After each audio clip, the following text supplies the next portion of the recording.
Hello guys, সুমিতার রান্নাঘর স্বাগতম। আজকে আমি নিয়ে আসছি রুই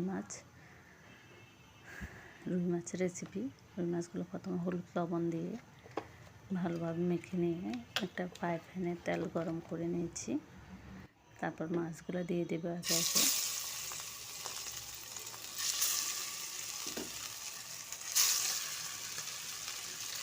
এবার মাছগুলা আমি দিয়ে দিলাম 4-5টা করে। এরপর ভেজে নেব।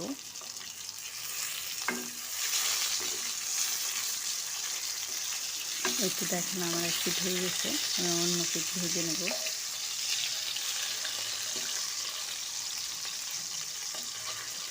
এভাবে আমি সব মাছ ভেজে নিয়ে তারপর একটা একটা করে তুলে নেব।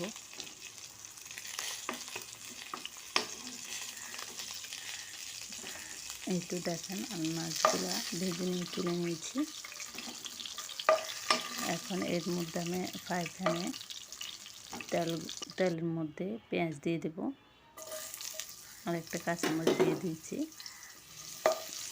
আমি মাছগুলো শিম আলু দিয়ে রান্না করব। শিম আর আলু কেটে নিয়েছি, ওগুলা ধুয়ে পরিষ্কার করে এখন দিয়ে দিলাম ফ্রাই প্যানের মধ্যে। ওগুলো ভেজে নেব। এরপর দিয়ে দেবো পরিমাণ মতো লবণ 1 চামচ, হলুদ দিয়ে দেবো আধা চামচের মতো, 1 চামচ দেবো মরিচের গুঁড়ো,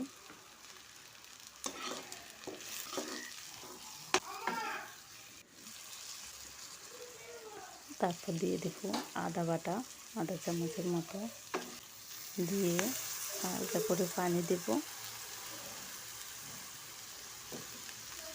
তো এবার আমি পরিমাণ মতো পানি দিয়ে দিচ্ছি।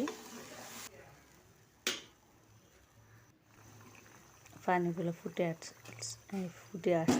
এরপর দিয়ে দেব মাছ। এই দেখুন, এরপর আমি দিয়ে দেব মাছগুলো হয়ে গেছে। আমি ধনেপাতা দিয়ে তারপর কিছুক্ষণ রেখে নামিয়ে ফেলবো।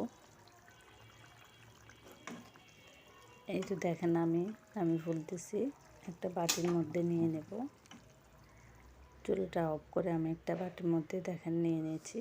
এভাবে শিম আলু দিয়ে আপনারা বাসায় রান্না করে দেখবেন।